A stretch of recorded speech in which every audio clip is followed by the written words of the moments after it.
And good night, my purification warriors. This is the finale. Super proud you've made it this far. A couple of you are finishing up today, maybe tomorrow. All good. In class last night, we had everybody brought a keto treat because we are going to talk about moving into a different lifestyle of eating because you've worked really hard to get where you are. We want to keep going in that direction. So I want to help you do that. So when we're looking at everything, I think it's really important to really give ourselves kudos because it is a challenge and not many people are doing that. I mean, if if you go to a restaurant and you're trying to order something and you're like, well, I'm on a detox, they don't understand what that means. And your friends and family are like, well, you don't need to lose weight. And most of the time they're just maybe a little jelly that you're doing it and that you have the gusto to actually complete it. So remember that your body's ability to heal is greater than anyone has ever proven you to believe. And food is a way to medicate our body better than anything. That's why I like to call it a pharmacy, beginning FARM. So here's what we've come through. You've completed 21 days, and you remember you are going to go another 7 days with the GI detox. And if you have more than 7 days of the GI detox, this is what I would suggest. I would suggest that you continue eating the same way you've been eating. You'll have no other supplementation other than using the GI adsorb at night until you finish the bottle. It's an actual 28-day program. So that 28-day program is really important. So I want to make sure that you actually finish that whole bottle of GI adsorb. That's still, your body still detoxes and it will still continue that process. And in the meantime, if you're on a weight management journey, another kudos to that, you can actually extend that a little bit more. You can still do your shakes, but you don't need to do the other supplementation along with it. So now that you finish this, you can see that you feel better, your energy's better. To me, I think the first time I did it, it was like, I felt, super proud that it was something I'd never done before, was a 21-day detox. And so I was really proud of that. So I think that that's pretty cool. For me, I don't really lose a lot of weight. It's not really a weight loss program. It's just one of the nice side effects. So this is what we're doing this year because in the past, I've done 3 10-days. Last year, my schedule was so busy, I didn't even get the chance to even do the 10-day program. So I talked to the class last night and we kind of took a little bit of a vote. Sorry, you're not included in that, but we're going to do a 5-day flash detox 3 times this year. We'll do it in April, we'll do it in July, and we'll do it in October. So April, sometime after Easter to clean up from the Easter candy. We'll do it after the July 4th holiday week. And then we'll do it October, probably the beginning of October. And we'll do it for 5 days. It'll be Monday through Friday. One kit will last you all 3 times. So I'll get more details out to you coming soon. So you'll purchase one kit and that will last you those 3 different detoxes. So we're super excited about doing something like that. It's just a great time to kind of remind you, I did so well in the beginning of the year. I don't want you falling too far off the path here. So this is one of our quick meals we can do at home. It's like a spaghetti or whatever you want to call it. We use corn, QURN, and it is a plant-based protein, and it's made out of a microfiber protein. And there's a couple different kinds. They carry it at Publix, or you can order it on your Instacart or whatever, or Amazon. Any of those places have it. Kroger, all have it. And we just saute that up with a little bit of, let me just rephrase that. Marianne sautés it up with a little bit of olive oil and some garlic. And then we add the sauce to it. And this is a pretty clean sauce that we found, the Di Grasso. And you can see the ingredients there. Other than a little citric acid, everything else is pretty natural and pretty clean. So no sugar added to it. And it's quite tasty. And then we buy the Miracle Noodle. And you can get that usually like at Publix in the noodle section. It's usually on the top shelf next to the palmini, which you can also use.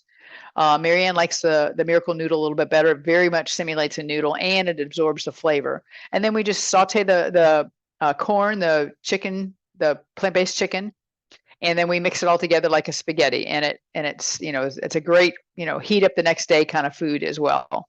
It even tastes good cold. So gives you a little idea of some things you can do moving forward. For me, it's about finding things that are super easy to do. on our nights when we get home late on Monday and Wednesday, it's like we don't feel like cooking. We want to have something quick we can do. That can be on the stove while we're changing clothes, petting the dog, feeding the cats, and all that stuff. All right. So I didn't do this with anybody in the class this year, but everybody's going to do it after the class. If you are local, I can get you a kit. And we can do this. I have a special price of $40 for the kit, and it tests your omega-3 index. So why is that important? You hear me talk about fish oil this, fish oil that. I'm going to talk to you why it's important. So two of the most important factors of extending your quality of life are your cell health and your brain health. If you don't have your brain, it's the master of running everything. So we really want to protect it. And you can see in the pictures below that the expected normal quality of life declines as we age. But if you have optimal fatty acids in the brain and the brain can function properly, you have a longer lifespan with better quality of life. And we talked about that last week of the lifespan, which is either a health span or a lifespan. And I think the health span is more important. Lifespan is just how long you live. Health span is how long you live healthy. So when we talk about omega-3s, we're talking about fatty acids, and there are three different kinds of fatty acids. There are omega-3s, omega-6s, and omega-9s. The priority we want to do is keep an omega-6 in our system. They are very anti-inflammatory. Omega-6s, we can have a little bit and it's okay, but they are not, I don't want to say they're the bad eicosanoids, but they are the pro-inflammatory eicosanoids. They're going to be in a lot of your fast foods, your processed foods, your nuts like peanuts. Your omega-3s will be your fishes, your deep water fish, your macadamia nuts, walnuts, pecans, almonds. Those kind of nuts are higher in omega-3s than they are 6s. So we want those. And they're very important to our body because they help with dilation, keeping those blood vessels open, reducing pain, reducing inflammation, decreasing cell division. If we have too much cell division, then that's what ages us. So we want to minimize that. And the omega-3s are really important in doing that. So when we talk about processed foods, look at the numbers on these foods for the omega-6s, and they're very strongly associated with inflammation. That's why on this particular 21-day purification program, you'll have noticed that your inflammation has decreased because you're not putting these foods in your body. And I hope in the future you don't do that again. Plus, you'll taste them now, and they won't taste as good as they did. You may crave them, but it won't taste the same. But look at the look on the corn chips, 14,509 milligrams of omega-6. Only one gram of omega-3s in there. So that's wow. That's like the wrong ratio, a 3 to 28 ratio. It should be a 3 to 1 ratio, 3 omega fats to 1 omega-6. But look at the foods, look at your fast foods here. So, try to stay away from getting back to those again. Not only are they bad for us, they have the seed oils in them, but look at the omega-6s they propagate in the body as well. So how do you know? So this is the test that we use. We use something called an omega quant, and it's an omega-3 index. And it has all these studies. I'm just going to show you a couple. When I teach doctors, I go in the big dive for it. But they really promote healthy blood flow, healthy triglyceride levels, normal heart rhythm, and healthy blood pressure levels. So why wouldn't you want to know? So the Physician's Health Study, and this was done back in, I think this was 2002, but they show that if you keep your omega-3 index 6 or higher, you have a 90% reduction of sudden death as you get older. So the higher levels of omega-3 in your blood are very protective of our mortality. So when we talk about, let me just go back on that. When we talk about that, so the Omega Quant is a finger prick test. It takes a week to get it in there. You can order a kit. Like I said, I'll do that for $40. It's just my gift to everybody. Standard Process allows me to have a special price for my patients because I have an in. So that tests your omega-3s. It also tests your trans fatty acids. I was really pleased to see that last year that most of our patients had low trans fatty acids. This comes from the seed oils.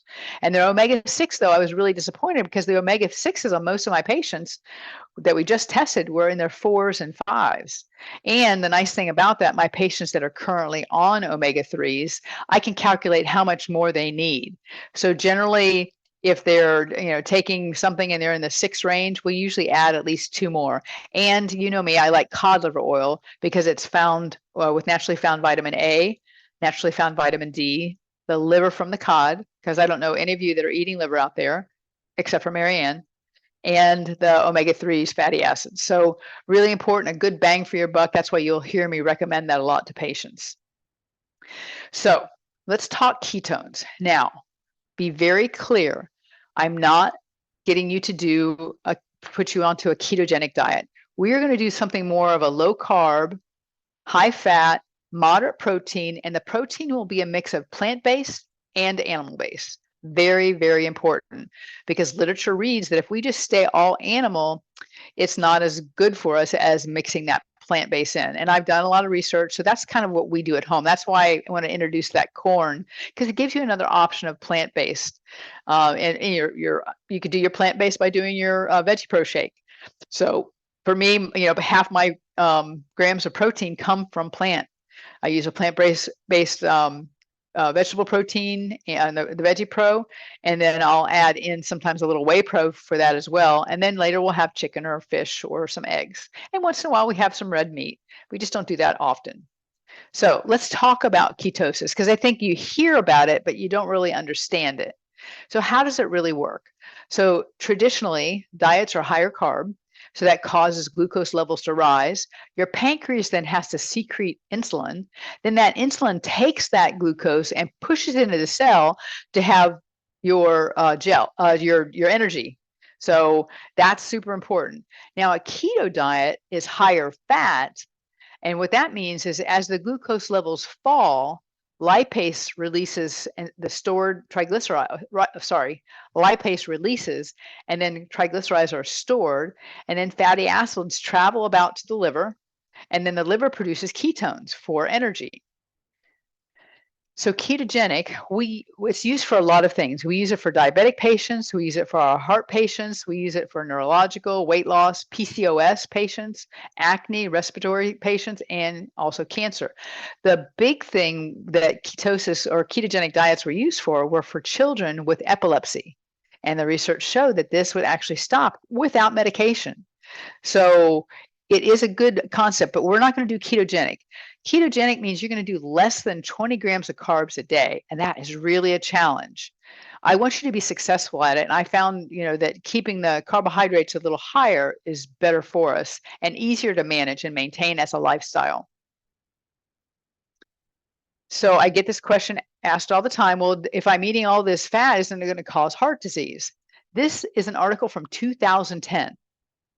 We know these things. I mean, this has been out there, but our medical profession sometimes chooses not to read or listen to this.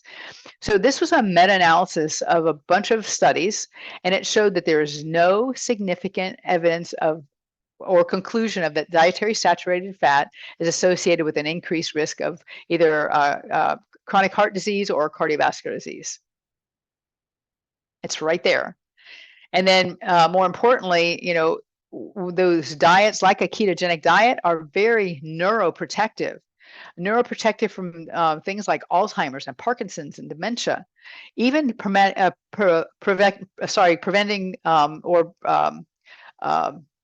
really keeping more protection for anybody that's had a traumatic brain injury or has had a stroke. So these are really, this is a good technique to be able to do. So like I said, we are not going to do ketogenic. We are going to do a low carb, high fat, moderate protein lifestyle. I tell patients, you tell your doctor, it's a modified Mediterranean diet. Mediterranean diet has a lot of grains in it, and I want to diminish some of the grains because the carbs are what cause our problems and cause our weight gain.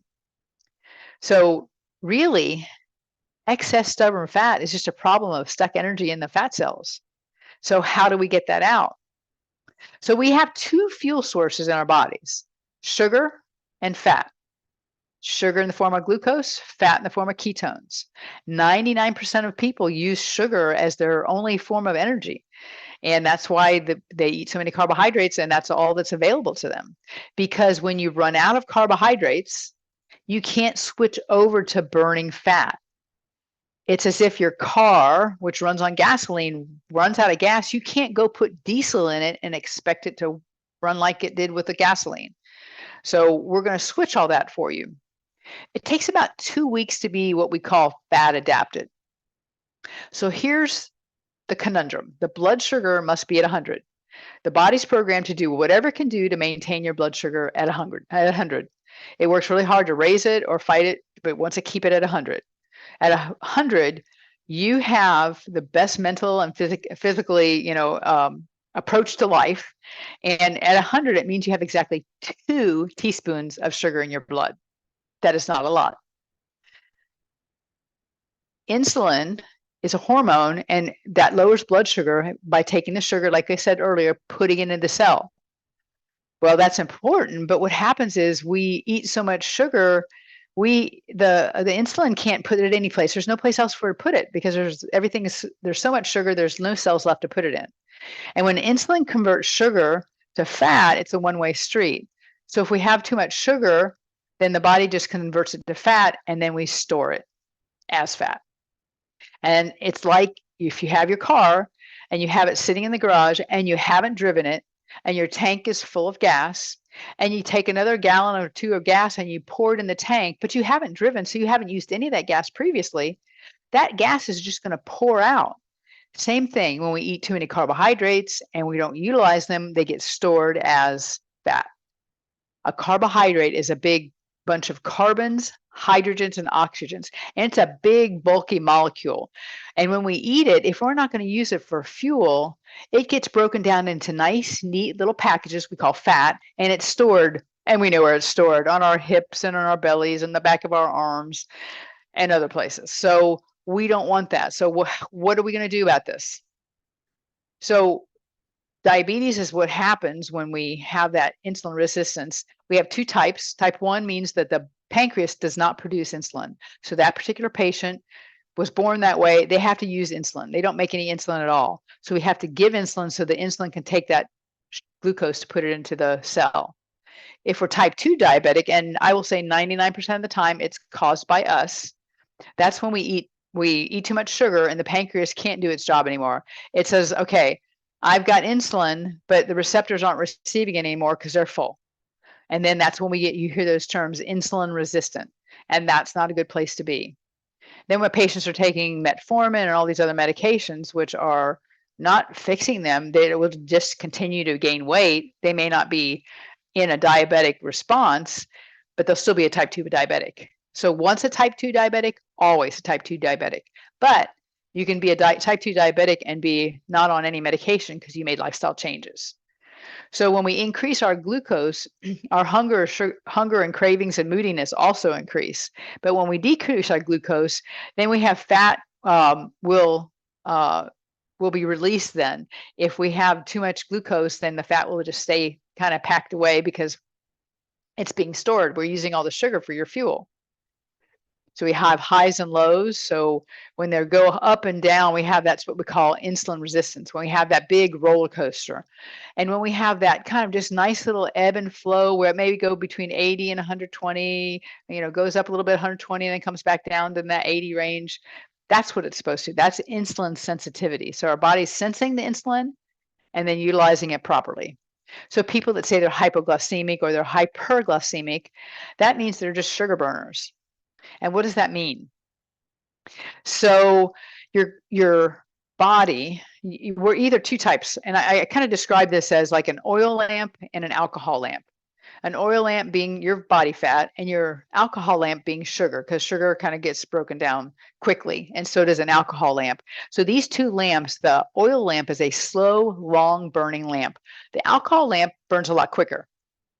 So we want to be in that oil lamp, that slow burning fuel for us. And this is how we're going to do it. So sugar is stored in the form of glucose. Your liver holds 7 tablespoons of sugar, and your muscles about 21 tablespoons of sugar. I'm just giving not spoonfuls of sugar.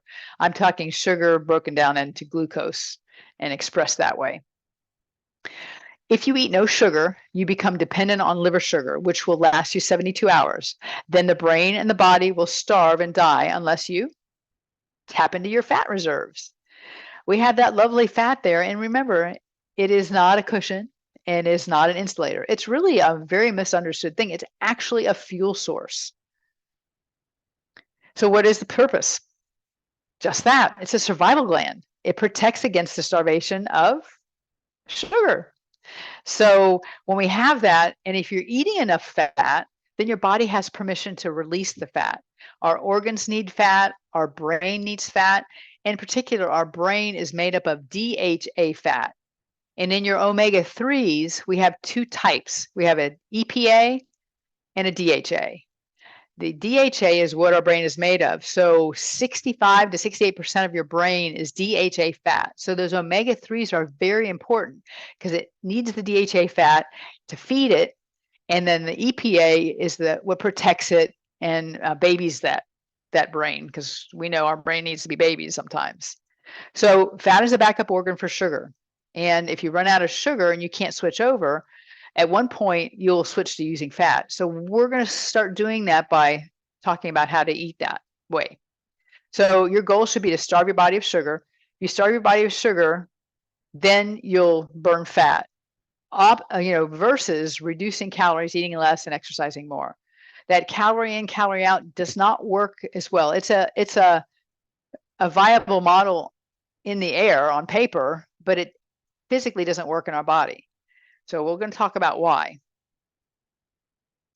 So a problem with our SAD diet or standard American diet is that the mainstream recommendations are lower your calories, but with 65% of your total calories being carbohydrates. And I call the food pyramid, I call it the food tombstone that the government puts out for us, because the whole bottom row is all grain. And that's not going to it's going to throw up our blood sugar. So it's like, if you even go to the American Diabetes or the American Heart Association, it says that you eat a bunch of carbohydrates, good, healthy carbohydrates. But that's what's the same thing that's causing the problem. So it's very frustrating for me as a practitioner. It's why I'm passionate about teaching you, because I want you to have the same health and lifestyle that I have to grow and age well and have that health span. So let's talk about reading a label. We read labels last week. We went through that. I want you to understand about the difference between carbs. So we're going to work to keep your carbohydrates for the day between 50 and 75. That sounds like it's hard. It's not. It can be challenging. So this is how we want to do your net carbs. So if you look at this picture here, you can see in the orange, it says the total carbohydrate in this product is 10 grams. But there are 5 grams of dietary fiber. We subtract that from the 10 grams and we get 5 net carbohydrates. So that 5 net carbohydrates counts towards your 50 to 75 carbohydrates for the day. And it's a hard concept to get, but super simple. Subtract dietary fiber from the total carbohydrates, and that gives you your net carbohydrates, which adds up to your carbohydrates for the day. So let's look at some pictures here. A head of broccoli. You can see down at the bottom, 10 grams of carbohydrates. Yes, they have vegetables have carbohydrates. Dietary fiber, 3.8. So you subtract 3.8 from 10, and it's 6.2 grams of carbohydrates net. So that would count toward my 50 to 75 grams for the day. We use Carb Manager and Fitbit and all those things to manage that for us. So don't let that overwhelm you. I just need you to see the pictures and see the difference. Look at the apple. Total grams of carbohydrates, 25. Dietary fiber, 4.4. There are 19 grams of sugar in an apple. So to get our net carbohydrates, we take the 25 grams, subtract the 4.4 of the fiber. That gives us 20.6. 20.6 grams of net carbohydrates. So if you're adding that into your 50 to 75 for that day, That's a pretty big chunk of your grams of carbohydrates. And that's why I say fruit is okay. You get the same nutrition and vitamins from fruit as you do, from vegetables as you do fruit. The difference is the sugar. And in fruit, it's fructose, which has to be broken down by your liver. I'm not saying you can't have fruit. You fit it in your macros for the day. I'm okay with that. But I would switch to something like berries, strawberries, blueberries, raspberries, because they're lower in the glycemic index. So just be mindful that way. Celery, great choice. Total of 1.2 grams of fiber. Dietary fiber is 0.6, so it's 0.6 grams of net carbohydrates. And there is sugar in it. There are carbohydrates in it. So that 0.6 for that stalk of one whole stalk of celery would add up to your total. So you could see you could have a lot of celery to make up that 75 grams. That'd be a lot of celery. If you can do that, kudos to you. So let's talk about protein. So remember, protein we talked about, we need that. That's like the raw material to build our ligaments, muscles, tendons, enzymes, hormones, and bones. We need some, but not too much, because it can also trigger insulin. So these really high protein diets, not only are a little challenging on the kidneys, but they also will throw your blood sugar up. And a carbohydrate spikes the blood sugar way up, and then it drops down quickly. Protein brings it up a little bit, and then it levels off. Fat does not raise the blood sugar at all. That's why we want to do that. So we want to look at, if you've worked with me before or you haven't, we'll sit down and talk about this, but I'll, calculate macros for you. So let's just do that right now. So get your pen and paper out. So your carbohydrates are going to be between 50 and 75 grams per day. My suggestion is vary that.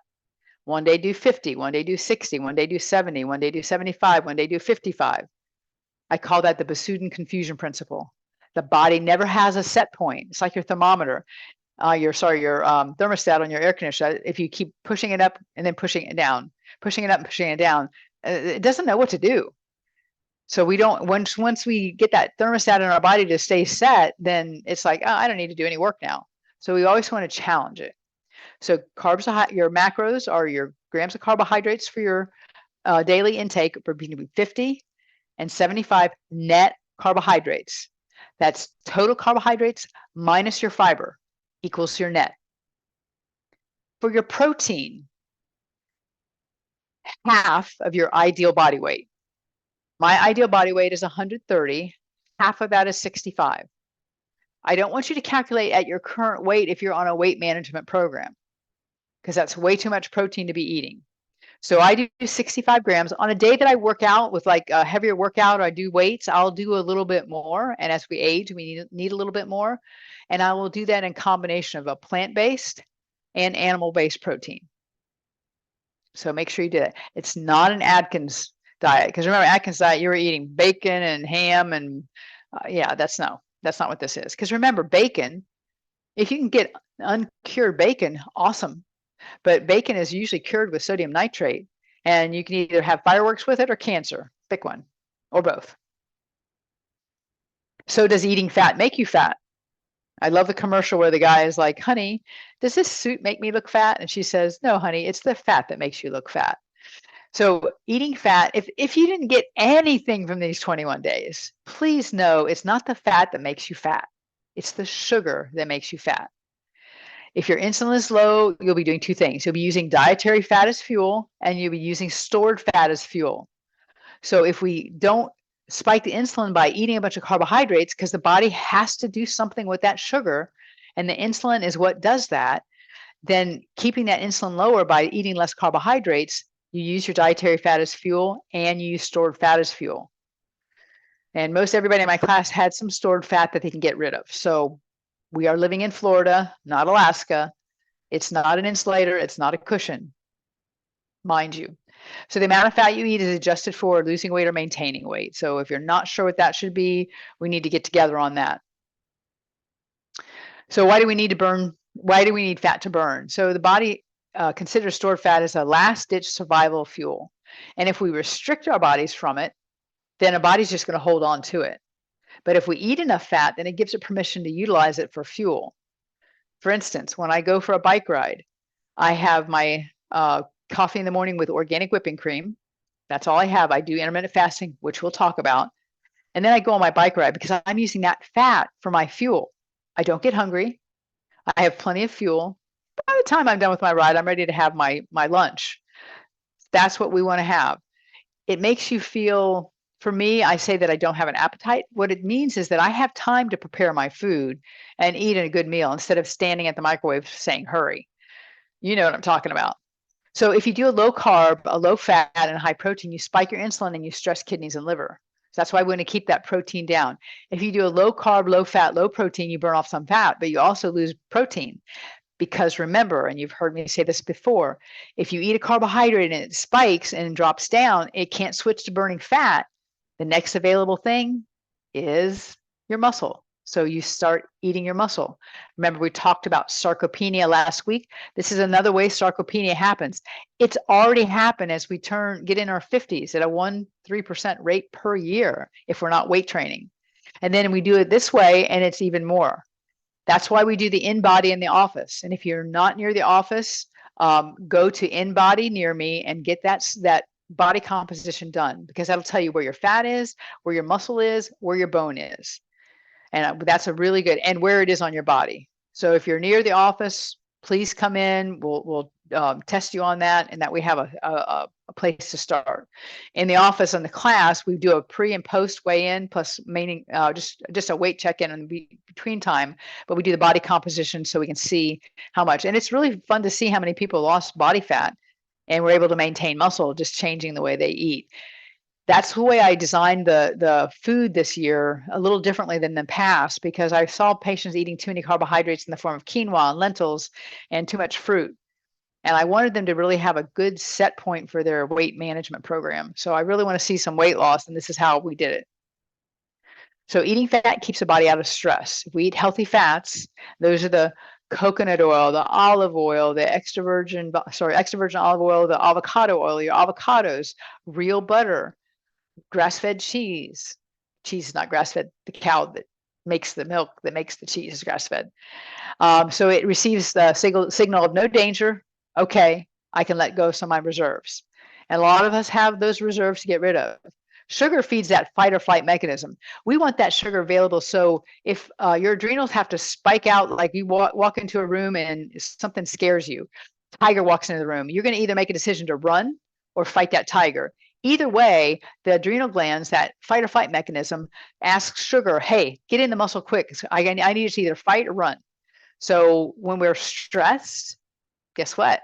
That mechanism can be kicked in. That's why we want to get those good, healthy fats in so our brain can utilize those. So fat really provides really good nutrients. Fat-soluble vitamins, vitamin A in grass-fed butter, also cod liver oil. Vitamin D, sun, also cod liver oil. Grass-fed butter. Vitamin E, your nuts, seeds, and oils. Your K2, grass-fed butter, beef, and cheese. So we have a lot of choices, and these are all foods that are really good to us. Remember, your cheese should not be orange, because what color is milk? We just had a cheddar cheese. We made a quesadilla, like keto quesadilla on Sunday for the football game, and it was white cheddar because milk is white. It is not orange. So if you're eating orange cheese, stop it. And if you ever put Velveeta in your mouth, I will be really upset. So I did this slide for one of my patients who was asking for a friend about what about a cheese addiction? Do I have a cheese addiction?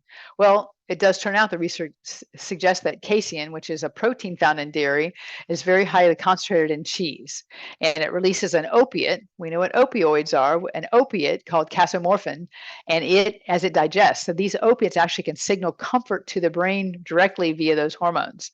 So that's why we want comfort food like mac and cheese when we don't feel good, or we eat cheese and it makes us feel better because we're turning these opiates into the system. That's just a little FYI. So on cheese, what I recommend, and I will say that if I eat too much cheese, even though I'm doing a low carb, high fat, and most of it is low carb, I still get fluffy. It makes my body fat go up. So I just kind of limit it. The harder the cheese, the less milk sugar, The softer the cheese, the more milk sugar. Lactose is in cheese and milk. Lactose means milk sugar. If it's a hard cheese, less lactose. Soft cheese, more lactose. So, and I would do imported. I mean, and last week I talked in class, I didn't say it to you, but the USDA allows so many parts per million of pus in your milk products. I know that sounds gross. I ruin everything for everybody. I'm told that all the time. But if you don't know, so go ahead and drink your milk snot. It's okay. But the same thing happens with cheese. Fortunately, the imported cheese are less likely for that to happen, or find some local farmers. It's okay for the FDA to let us have, chalkboard chalk, carnauba wax, and antifreeze in our foods, and that's generally recognized as safe. But they are just aghast when somebody wants to have raw milk or raw cheese. Go figure that out. Different soapbox. So we hear medium chain fatty acids. Remember when we talked about fats, we have essential fats, short chain, medium chain, long chain. Your medium chain triglycerides, your MCTs, are monosaturated fats, and they bypass the liver and they're used for energy. They're very low stress fats, and that's grass-fed butter, your coconut butter, olive oil, your grass-fed cheese, your coconut oil. Coconut oil is MCT oil. When you see that, same thing. Pasture-raised eggs, your grass-fed beef, pasture-raised chickens, all have those medium chain fats that are easily to digest, and they don't take a lot of work for the liver. And when we're doing a liver detox, that's important. Remember, bulletproof coffee is, I use organic whipping cream because I'm just lazy. I just put the fat right in there. But you can do a bulletproof coffee. You can buy it or you make it. It's MCT oil and butter. And you blend it up. It just takes me too long. So I do the organic whipping cream. And I pick Organic Valley over Horizon, even though Horizon's organic. But Horizon, if you read the label, it has 1 gram of carbohydrate per serving. Organic Valley has none. It's just the fat. And if you're lactose intolerant, you won't have problem with just fat. There's that. So ketones. And, even though we're not going into ketosis, we still burn ketones. It's a cleaner fuel. It's 3 times the energy of sugar. So as an athlete, that's why I switched to eating the way we're talking about now, because I had more energy. It was very available. My blood sugar stayed more stable. It's only produced when the body's starving for carbohydrates. And I can make that happen pretty quick. I'm very fat adapted. And to be fat adapted, so you're burning more fat than sugar, takes you about 2 weeks. So be patient with your body. And if you're super insulin resistant, it can take you longer. If I have a patient that is super insulin resistant, maybe a type 2 diabetic that is no longer on medication but still has some insulin resistance, I'll use something called a Keto Mojo, and you can order that on Amazon. And it's a finger prick to test your ketones to make sure you're down in that ketotic level, to make sure you're burning it. The other really cool thing is we hear about the microbiome all the time. Well, butyric acid feeds gut bacteria. That's one of the other things we get from ketones. And acetic acid, that feeds gut bacteria. So you think of acetic acid as like sauerkraut, kimchi. So those are really good for our gut microbiome. Those build the good gut bacteria. Sugar builds the bad gut bacteria. Remember, our large intestine is our biggest immune organ. It has 75% of our gut-assisted lymph tissue in our large intestine. If you're feeding it junk, you're building the bad bacteria, your immune system's in the trash. If you're feeding the clean fuel and you're getting the good fiber from the vegetables, then you're feeding that good bacteria and you're building your immune system. Also, 95% of your serotonin is made in your large intestine. So people that are diabetic, let's not work just on their brain, let's work on their gut. Only 5% of serotonin is made in your brain. These are your, oh, wow, FYIs. So let's look at meat. If you look down at the bottom here, you can see that there is no carbohydrates. There's only fat and protein. So when you have that total calories, it's going to be made up of the grams of fat and the grams of protein. Remember, 15 grams of protein times 4 gives your amount of calories from the protein. 16, we multiply that by 9, that gives our total calories for the day. So we have a cheat sheet I put on last week. Danny put it on the Facebook page. If you don't have it, reach out to us at the office. Let us know and we'll email it to you. But we put a cheat sheet together that has where all the protein comes from, the different sources from, seeds and nuts and beans. And you can see that it takes a lot of beans to even make just a little bit of protein. And the problem with that, you have all the carbohydrates with that. So I'm not saying you can't have them, but use some black beans, tossed on a salad instead of eating the whole black bean and rice dish. All right, so fat vitamins. Vegetables only provide 5% of our fat-soluble vitamins. The rest of them come from animal fats, butter, cod liver oil. You see why I'm so up on that? Fish, eggs, nuts, organ meats, and the sunshine. So K2 is grass-fed animal products. Butter has ADEK2 and butyric acid. And all those things are anti-tumor, antifungal, and are the main source of food for our gut flora.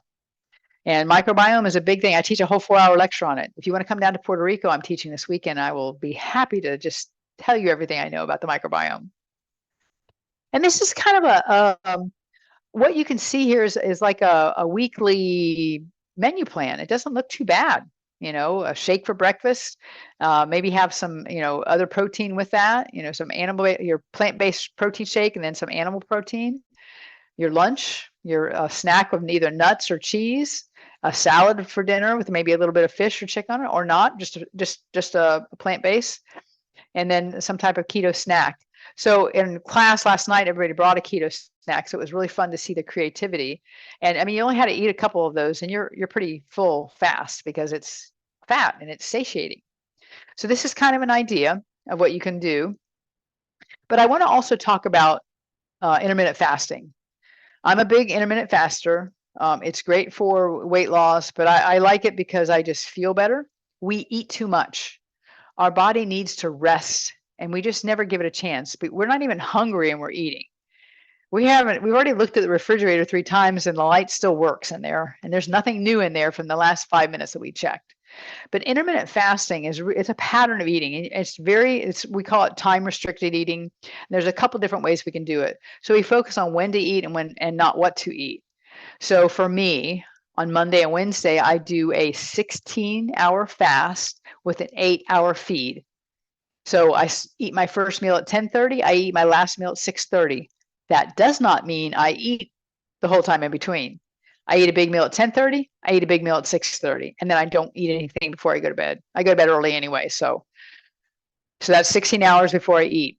I may have a protein shake. I may have some nuts or something like that when I get home from work. I try to have a protein shake at the office so I can sip on it throughout the day to maintain everything. But I get all of my proteins in morning and evening, and it just works out really easy for me. On Tuesday, Thursday, because of my schedule, I do an 18-6, an 18-hour fast with a 6-hour feed. So I don't eat till 12:30, and then I eat my next meal at 6:30. So it's a shorter window of eating, but still I generally eat 2 meals. And I'll tell you, when you eat this way, eating enough fat, you're satiated. You just don't get hungry between meals. If you're getting hungry, it means you're not fat adapted yet. So the benefits of intermittent fasting, we talked last week how it helps, prevent, as anti-aging. It reduces your blood pressure, your blood lipids, your inflammation. It increases your fat burning, your growth hormones are working better, your metabolic rate is better, and you also have improved appetite control, blood sugar control, and neurogenesis, meaning we make good brain cells, which all of us need. Some of us more than others. I will say that I do need more than others. And then we have different variants of that intermittent fasting. So you can do alternate day fasting. That's a 36-hour fast with a 12-hour feed. So there's a variety of ways you can do that. You can skip a meal. I don't really do this meal skipping because it's not, to me, I like to have a program. It has to be mindful for me to do it. If I just miss a meal, it doesn't feel like intermittent fasting. You can do 24-hour fast 1 or 2 times per week. So try something like you could stop eating at noon on Sunday and don't eat until noon on Monday, and that's 24 hours. So you can do easy things like that.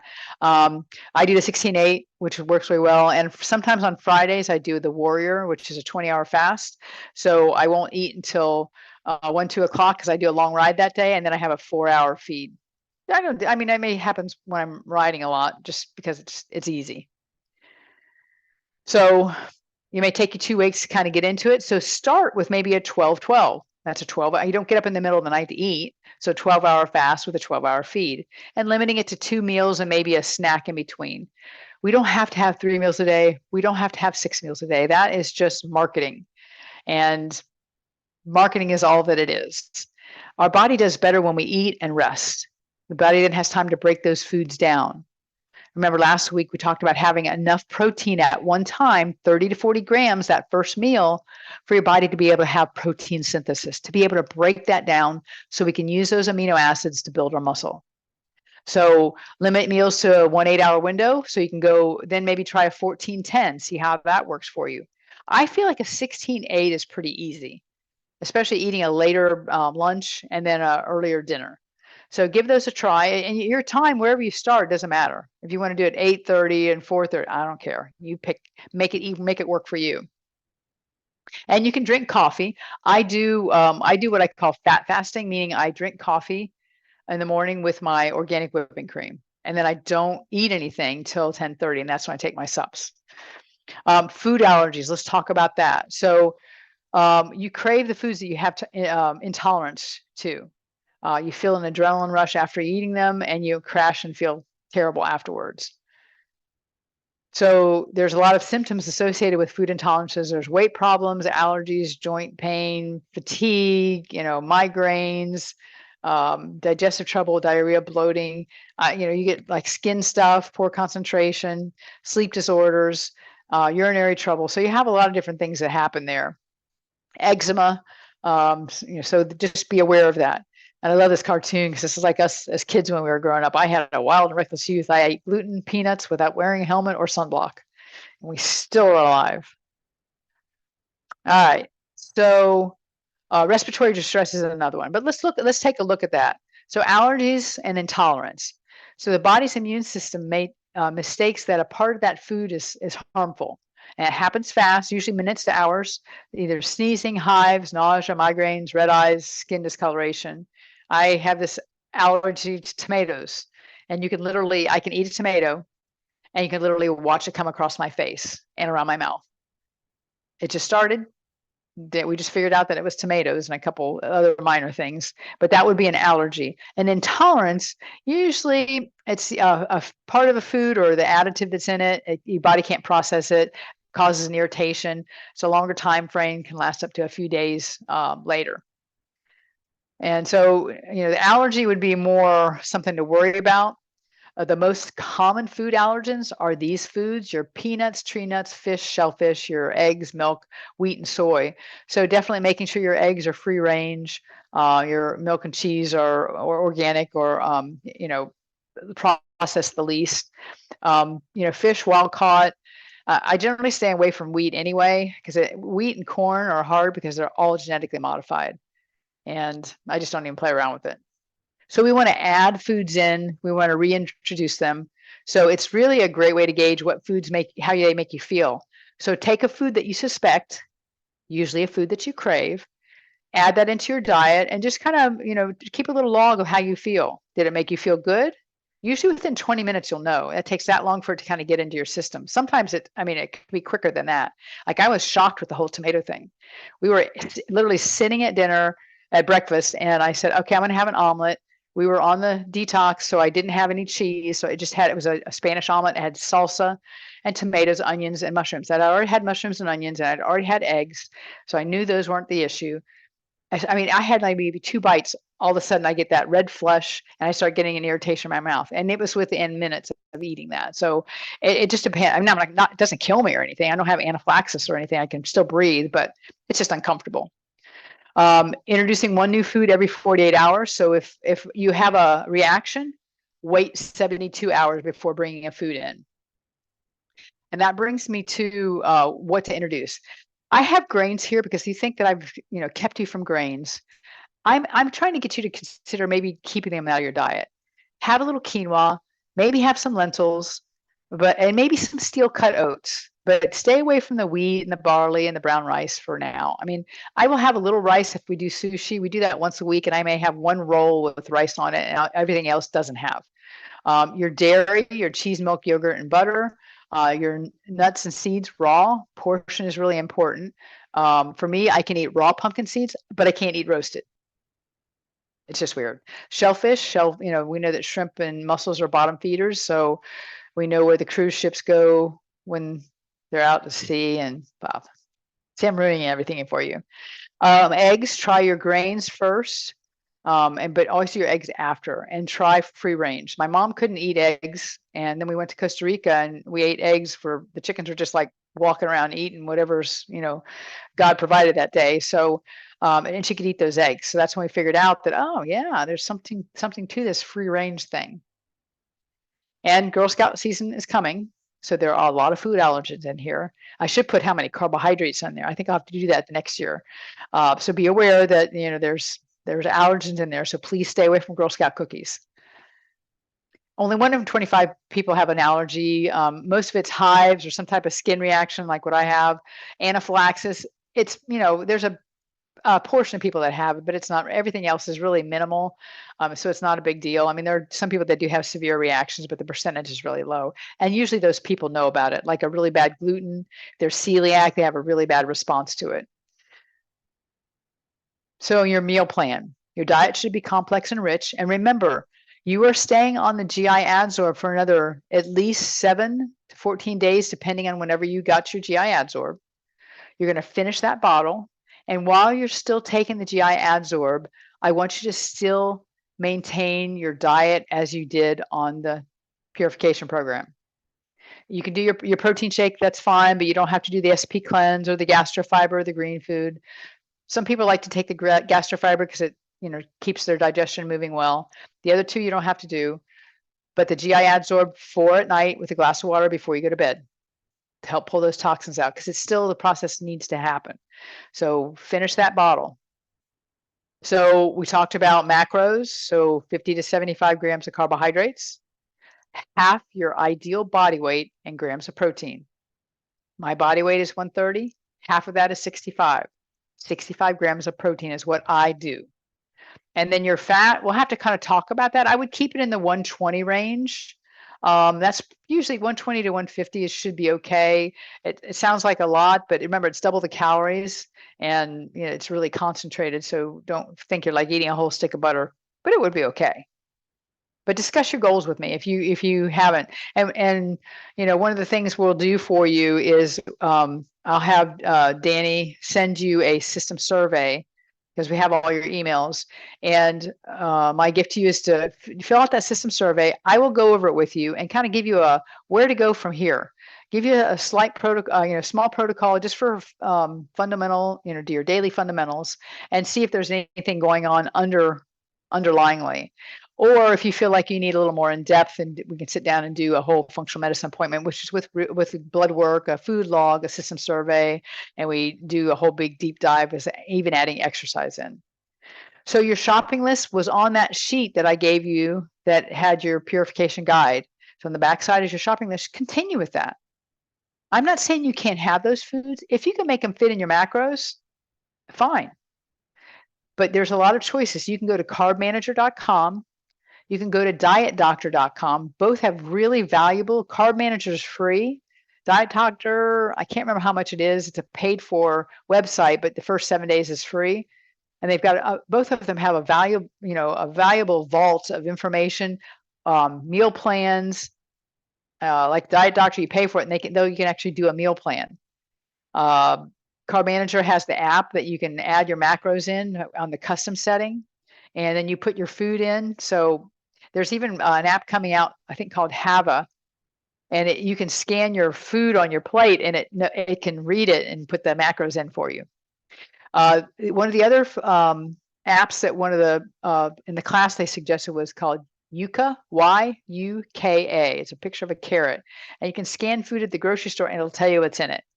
Fascinating. So something like that is really helpful. So your shopping list, you already have that. Remember, twice as many veggies as fruit. Best bet is fresh and organic. Shop that outer ring of the grocery store. Find a co-op near you. There's plenty out there. Just remember, a lot of foods have glyphosate in them already. Look at all your processed foods, parts per million or parts per billion of glyphosate in there.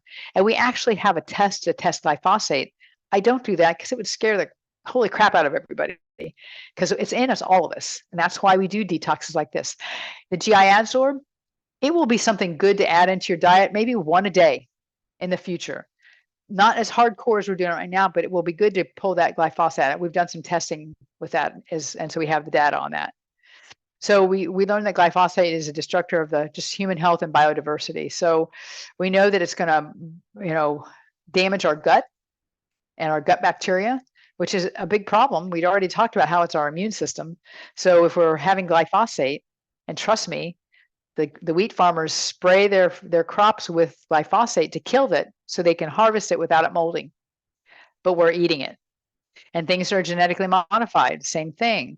They're making them Roundup ready. They make corn Roundup ready. So when they plant the corn and they spray with Roundup, the corn is resistant to the Roundup. And so are you, because you are what they ate, or what the plants ate. And even look at this experiment. This is a squirrel experiment that a kid did. The GMO corn and the organic. A squirrel is smarter than we are. So we know that glyphosate causes a lot of things: digestive issues, obesity, autism, Alzheimer's, depression, Parkinson's, liver cancer, liver diseases, and cancer. So just let's try to avoid the best we can. And that's why we do a detox. And that's why I feel like a flash detox a couple times a year will kind of keep us in a better groove. I always do it twice a year, but anytime I do it with you, whether it's a 10-day or a 5-day, I do it with you. So just remember, you are what you eat and what they ate. And that this just shows you that in the Midwest, the farmers feed their cows Skittles. Some farmers add candy, chocolate, cereal, molasses to their conventional feed as a cheap substitute for corn, because sugar reportedly helps cows with digestion, increases milk production, and fattens up the beef cattle. Mars Incorporated sells their unused Skittles and candies to companies that melt them down and add them to livestock feed, which farmers buy to save money when the cost of corn is too high. And you're trying not to avoid those things. You're trying to avoid those things, and it's put in food that of something you're eating. You are what they ate. So remember, try to choose local and organic, like a 10-mile radius around your home. We use it out in Lake County. We have Noble Roots Farm, and they have a farm store. You can buy a community share. Once a week you go and you get these are all the vegetables. I just took pictures of when we were out there one time, and he raises his own grass-fed animals, and he does his own processing. So he just does everything right. And then ewg.org. This is you can do, it has an app you can download on your phone. There's an app for everything. Also another thing where you can scan things, gives us a lot of information on healthy products, not only personal care, but your cleaning products. So you can take your grocery store and find all the stuff that is good for you or not so good for you. And, cleaning products are, what we have to look at. It's one of the things that we're exposed to. And your food scores. But that Yuka, Y-U-K-A, I downloaded the app. I just haven't had time to play with it. I'll work on that this weekend. Also, EWG has a Skin Deep. It's a cosmetic database. So it tells you what products are good and what products are bad. I'm sensitive to sunscreen, so I have to be careful what's in them. And I use EWG for that. Each year, EWG, Environmental Working Group, comes up with their list of Dirty Dozen. This is very similar to last year's list. These are the ones that you see on here that you really want to look to get organic. So that's the Dirty Dozen. And then we have a Clean 15. So you can be a little less, you can have a little more safety when you get these things, except for sweet corn and papayas. That happens to be what they say for this year. So daily diet, I want you to continue to eat your whole foods, limit your high calorie refined foods, oils, and trans fats. I don't want you to limit them. I just don't want you to eat them. You've done it for 21 days. So just make it a new part of your lifestyle. You already feel good. You don't want to, that first bite when you take something, and if that first bite of that junk food, you're going to go, oh man, you just feel like you ruined everything. Then you start taking the deep dive. Well, I've blown it. Well, you haven't. Just get back on the wagon. So veggies, fruits, oils, and animal and plant-based proteins, your lentils, quinoa, in moderation if you're on a weight loss journey. Your spring water, you can go back to your regular coffee. I just continue. Like I had a cup of the, I'm doing like a decaf now, but I do a half calf. And then I did a No Fun Joe this afternoon when I was working on a project because I wanted something hot, but I didn't want the caffeine. So your steps to eating well and being green: eat foods within a 10-mile radius of your home. Those foods are then not traveled, from Chile and Mexico or wherever to get to your store. Then you take them home and they last a day. When we pick up foods from the CSA, it lasts 2-3 weeks because it's fresh. And you just pick them. There's still dirt on the roots. So find an organic co-op to join. Try an organic or raw food restaurant at least once per month. Support these people that are passionate about making this kind of food for us. Try to grow a vegetable. Plant a butterfly garden. Monarch butterflies are, declining. So get some milkweed. Plant it. Make your own monarch butterflies. Compost and recycle. So, we'll have roadblocks along the way. Don't try to lose too much too fast. Don't underestimate the calories and nutrients in food. Look them up, read the labels, prepare for social gatherings. We often take guacamole with some carrot chips, the ruffled carrot chips, and use that as a dip. Now take the regular chips for everybody else. If they're starting eating my stuff, I'm like, no, you eat those. These are for me.